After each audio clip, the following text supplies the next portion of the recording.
So I wanted to make a video showing the tools that I use, that I most commonly use when operating my Ender 3v2 print farm. And I'll try to make this video quick, as to not bore anybody. But I'm gonna show the tools based on how much I use them. So the first one I'm gonna show is the one that I use the absolute most, which is gonna be the good old spray bottle. I got this off Amazon, and I use this after, usually every other day, I'll spray my magnetic beds with alcohol, and then I also use this microfiber towel and I wipe them down. So having a water bottle and a microfiber towel makes sure that when you spray the bed with alcohol, it helps with adhesion.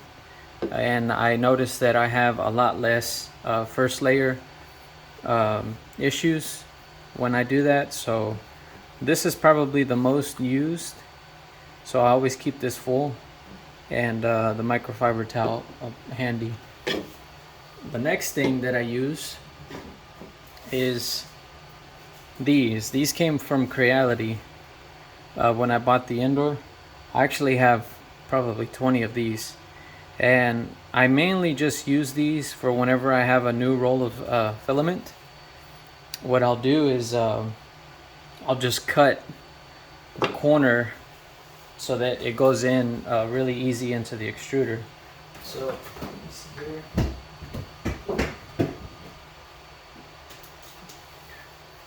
So for example here, I just pulled this out of the printer, and usually leaves this, but this would be kind of hard. This would be hard to get in unless I maybe just snip that.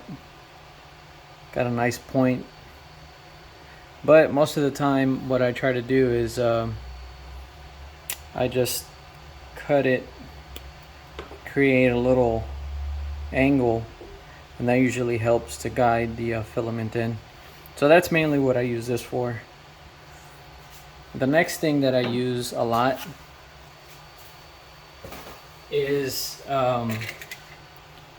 my dial gauge, and I use this because I always check to make sure that my bed is pretty level, and it's really good. It makes it really fast. I don't use the paper method. This gets me pretty spot on.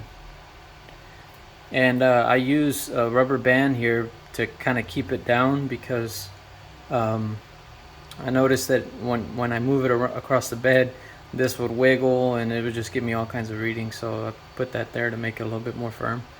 This is a file that I downloaded off Thingiverse, and I mean, it's badass.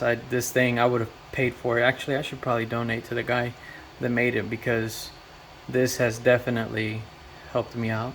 So I use this. I use this a lot as well. Another measuring tool that I use is the caliper, and I use the caliper about once a week, because I print my. If you saw my previous video, I print the 100 millimeter test cube or test print, and I always check to make sure that my printers are still outputting accurately 100 millimeter prints.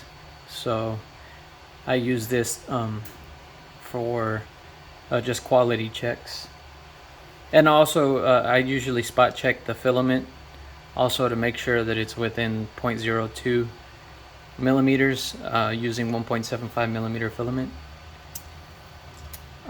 One that I haven't used as often, but I did need it one time, was this. And when I bought the printers, I had no idea what this thing was. And as a matter of fact, I had 20 of these and I threw them all away because I stabbed myself on accident one time, and I was pissed, and so I just threw them all away. And then one day I had a freaking nozzle clog on me, and I used this and it fixed the issue, but this got bent and I couldn't straighten it back. So I was like, man, I wish I had kept those other ones, but you know, it was too late. I had already thrown them away.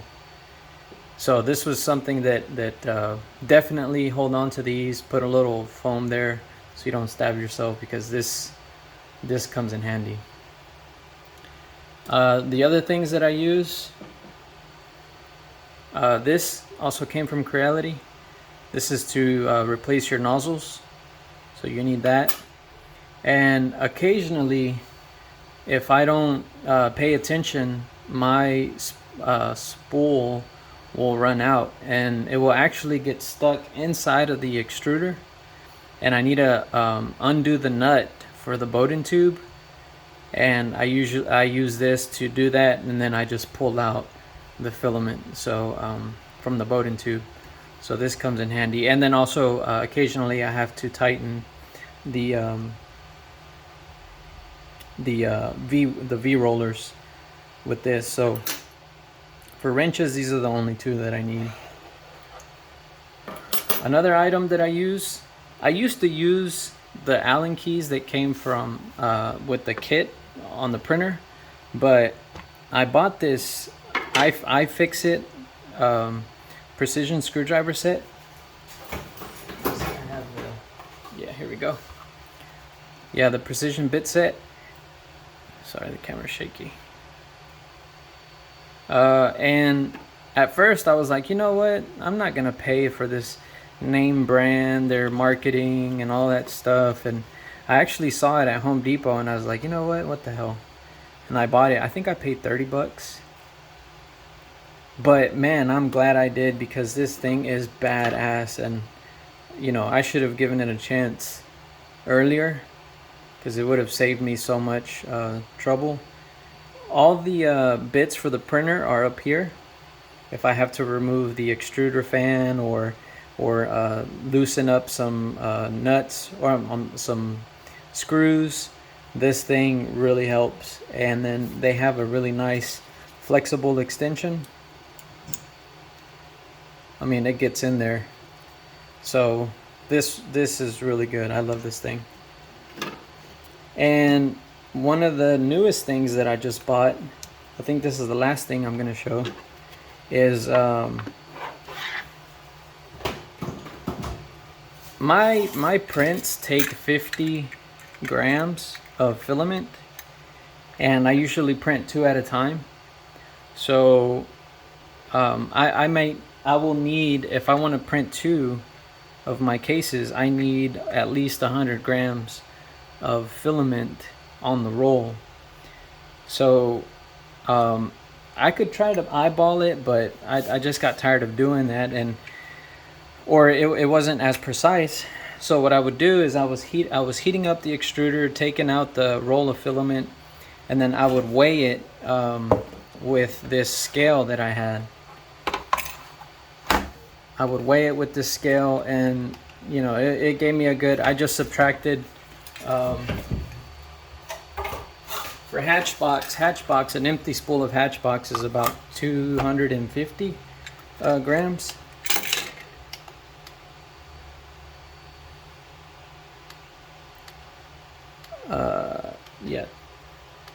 About 245. Yeah. So every time I would weigh it, I needed to have at least 350 grams before I knew I could print 2 of my cases. But you know, taking out of the extruder, pulling it out of the Bowden tube, weighing it, feeding it back in, it was just a pain in the ass, and I just really didn't like doing that. So I bought this scale, and it's a 500 gram scale. And so now all I do is, with the actual roll still, you know, in the printer, I'll come here, I will hook it up, and then I just I just get it off the spool holder and then I'll weigh it. You know, and so if I see 350, then, you know, I'm good with that. So this scale is a little bit off, but it's off on the plus side. So, you know, this will measure probably 10 grams less, which is okay with me, you know. And if it's super close, then I know it's 10 grams, but it just makes it really quick for me to see, and like, oh, okay, you know, I still got whatever, and I don't, you know, it's just a quick, literally 5-second check, and, you know, I set my prints. So this has really helped me out a lot. And really, these are the only things that I use. Yeah, this is it, guys. You know, I don't have anything fancy, and I've been running this print farm for, you know, 3 months now, and this is all I've needed. So you don't really need anything fancy. You don't need any expensive tools to run your farm. Just, you know, just a couple printers if you want to get started, and these tools, and you can really get the ball rolling. And this should be everything. You know, by now I think something would have popped up if I needed it. If you know of something else that might be really useful, just let me know in the comments, and you know, I can research it. But as of now, this is all I need. And really, all this, if you go and you buy it on Amazon, you'll probably spend no more than, oh man, probably just these and the bits, probably $100. I mean, $100, and that's all you need. Anyways, I just want to make this quick video, show you guys what I use. I hope you find it useful. Thanks for watching.